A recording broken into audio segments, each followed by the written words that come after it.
In a tense Beauregard County courtroom, April Rodriguez faces a moment of truth. Originally placed on probation for a theft charge, the state now alleges she violated the terms of her community supervision by using methamphetamine, failing to report to her officer, and refusing drug tests.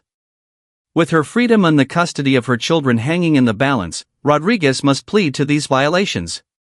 Will the judge grant her a final chance at probation, or will she be sentenced to state jail? This is the summary of State versus April Rodriguez.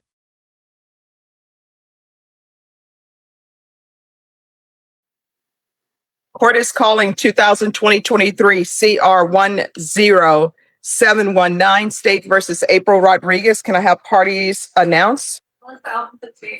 Ray Lopez for the defense. And are you April Rodriguez? Yes. Did you review the motion to enter adjudication of guilt and revoke community supervision with your attorney? Did you understand it? Yes. Are you the same April Rodriguez who was placed on deferred adjudication in 2023 CR 10719 for the offense of theft under $2,500 enhanced on February 12, 2024 for a period of 3 years? Is that you? Yes, ma'am. State? In violation of condition number 2, on or about the 11th day of April 2024 in Bexar County, Texas, the defendant, April S. Rodriguez, did then and there illegally use a controlled substance, namely methamphetamine, in violation of condition number 2. How do you plead to that? True or not true? That's true. In Bexar County, Texas, the defendant, April S. Rodriguez, did then and there fail to report to the supervision officer as directed for the months of February, April, and May of 2025 in violation of condition number 4. How do you plead to that? True or not true? True. And on or about the 10th day of October 2024 in Bexar County, Texas, the defendant, April S. Rodriguez, did then and there fail to submit to drug testing as directed by the supervision officer in violation of condition number 27. How do you plead to that? True or not true? We'll waive the rest, Your Honor. Any objections to the waivers? No, Your Honor. Did you understand by pleading true to violations 2, 4, and 27? Court could find it true, grant the motion, find you guilty, and sentence you up to 2 years in the state jail facility and up to a $10,000 fine?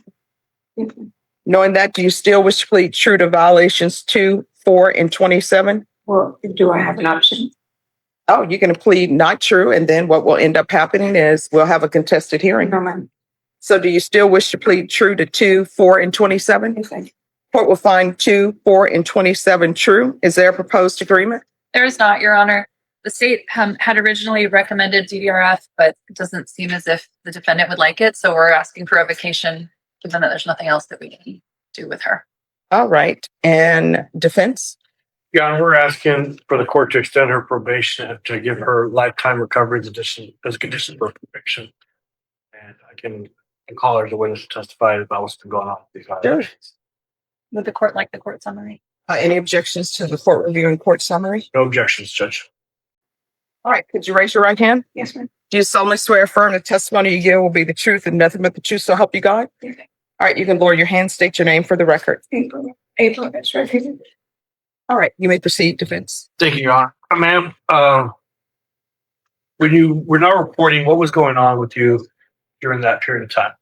I was physically sick. I didn't know what I was sick of, but throughout the times that I didn't report, either the day before, the day of, or the day after, if you would allow me to, I don't know, somehow get my medical records, you will see that I've been in either an urgent care or an emergency room here in San Antonio, trying to figure out what was wrong with me. I didn't know what it was. I recently got my gallbladder removed, and I know that my pancreas isn't working at the time. Like, I have serious stomach issues.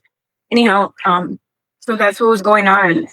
But everything happens for a reason. I do believe throughout that, when you gave me that MTR, I have been struggling to get off from methadone for 14 years, which I've been able to do throughout the time that I've been at the county. I mean, I don't know if it makes a difference, but I've been working just to keep my mind occupied. I just would like for you to be aware of the fact that even though I wasn't doing good, I was still reporting to the best of my ability. I would like for you to give me an opportunity to finish the rest of my term, if that's an option. And Okay, ma'am. So what was the medical condition you were diagnosed with? I had my gallbladder was removed. I don't know the proper terminology, but at the time my pancreas isn't working. I still have issues. Okay, and what did you do on probation? You did some things on probation, right? Yes, I did. I did my parenting. I did my domestic violence, and I recall you telling me that if I did my parenting, I didn't have to do my community service. I didn't. I did my psyche eval with the Center for Healthcare Services. I don't have the date in memory, but I believe that the only thing I had left, I don't know if drug court was mandated, because throughout that time I picked up a CPS case, which my kids are currently under the custody of CPS. So whenever I asked my caseworker for drug court, he said it wasn't on the table. So anyhow, I did my parenting, I did my domestic violence, and I did my psyche eval. I did 2 of them actually, one with CPS and one with Center for Healthcare Services.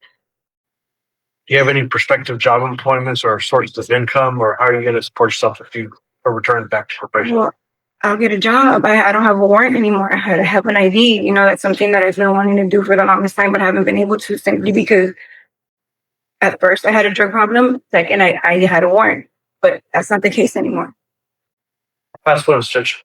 Just a few questions, Your Honor. Ms. Rodriguez, when did you realize you had this gallbladder issue that you needed to have it removed? Well, at first, I really don't recall the date, but I didn't know what it was. I just know that I was really sick and they couldn't find out what was wrong with me until I had like a serious episode and they like removed it the next day. So that was like within those 3 months that I didn't report. And I did, however, keep in touch with my PO through emails and phone calls, but I didn't go in person. The MTR alleges that you didn't report in November and December of 2024, February, April, May of 2025. Like, it was more than 3 months that you didn't report. Right. Is that accurate? Yeah, it sounds like it is. Okay. So it also, the court summary also reflects the different efforts that the probation office made to get you to report. Do you remember those efforts that they were making? Yes, ma'am. Okay. And do you remember an encounter in January of this year where they actually made a face-to-face contact with you and explained to you the importance of reporting after many failed, or not failed, but inadequate reporting? That they made a face-to-face contact with you and explained the importance of reporting, and you said that you would. Yes. Remember that? Yes, I do. Okay. Was it after that your gallbladder was removed? My gallbladder was removed within those 3 months. But Before that?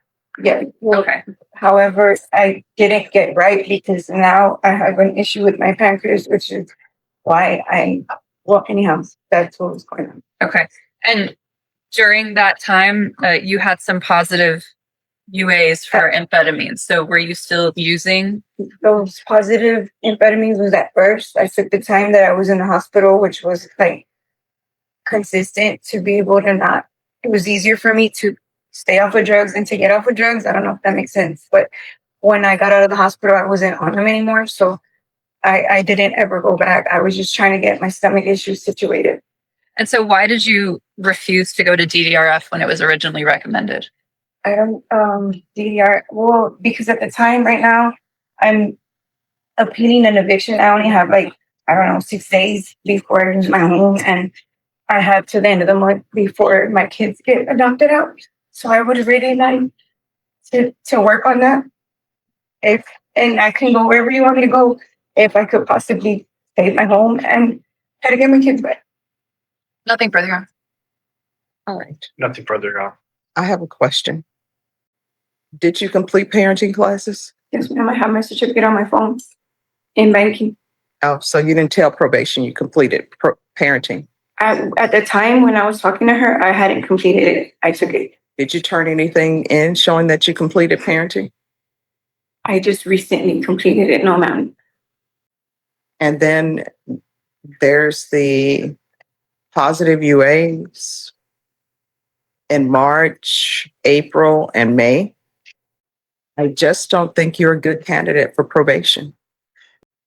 You know, I go by what's before me, and you've been on probation since 2024, and you haven't done anything. Probation, what is the recommendation? Judge, the recommendation on the court summary is record. I would like to point out that there were several instances where we tried to get Ms. Rodriguez to do the Center for Healthcare Services appointments, And 3 separate times there was failure to report to those for the mental health evaluation. Okay. All right, thank you. All right, so Ms. Rodriguez, here's the thing. People can only help you if you reach out for the help. If you don't, after they've set appointments after appointment for you, there's nothing else for the court to do. The court is finding 2, 4, and 27 true. The court is going to grant the motion, find you guilty, and revoke. State, what are you requesting for time? Your Honor, would ask for 18 months. Defense, what are you requesting? We'd ask for the minimum, Your Honor. 6 months. All right, the court will sentence you to 18 months in the state jail felony. The court will give you credit for any time served. There's to be no unsupervised contact with minors and no residing in household with minors. And the court will request the therapeutic community. Did you review the document entitled Trial Court Certification of Defendant's Rights to Appeal with your attorney? Did you understand it and sign it? Yes, ma'am. All right, you have a limited right to appeal. That right to appeal is as it relates to the allegations in the motion, not the fact that you're on deferred adjudication. Because this is a felony conviction, you're not allowed to own or possess any weapons or ammunition. If you have a question over what that is, you need to speak to an attorney.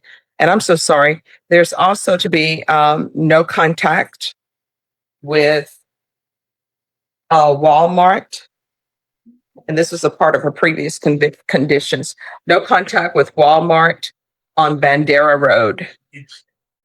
All right, good luck to you. You're welcome. The gavel has fallen.